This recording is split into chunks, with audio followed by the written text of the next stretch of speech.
Now let us take a question from optics. हम optics का एक प्रॉब्लम लेते हैं. This is based on polarisation. ये पोलराइजेशन पर बेस्ड प्रॉब्लम है. I will read the question.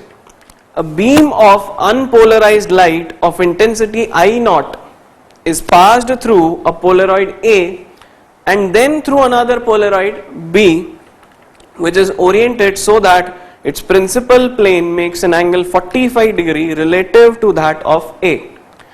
The intensity of the emergent light is, ठीक है.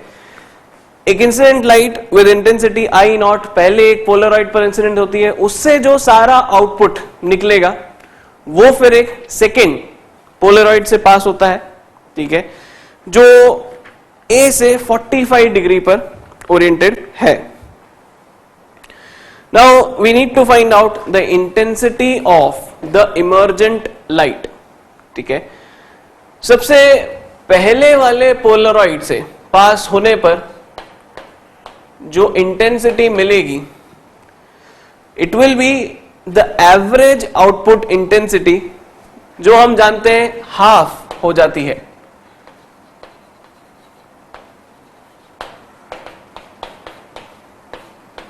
ठीक है, this will be when the light comes out of polaroid A.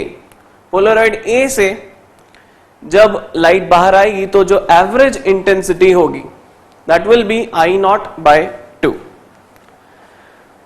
Second polaroid से जब ये लाइट पास होगी तो वहां पर फिर हमें एंगल दिया हुआ है, प्लेन का एंगल दिया हुआ है, गिवन है.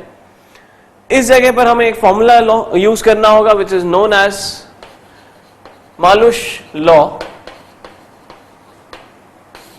ठीक है, which says that I output will be equal to, I emergent will be equal to I incident into cos square theta.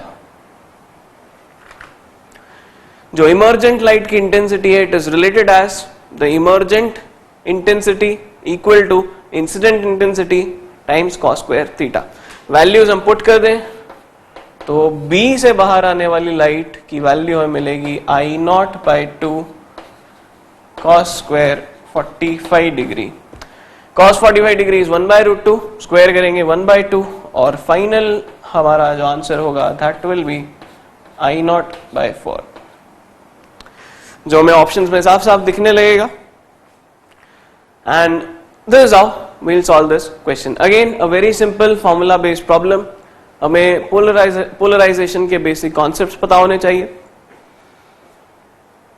जल्दी से इस क्वेश्चन को एग्जाम में किया जा सकता है अगर हमें फॉर्मूला पता हो. ठीक है, this is the final answer.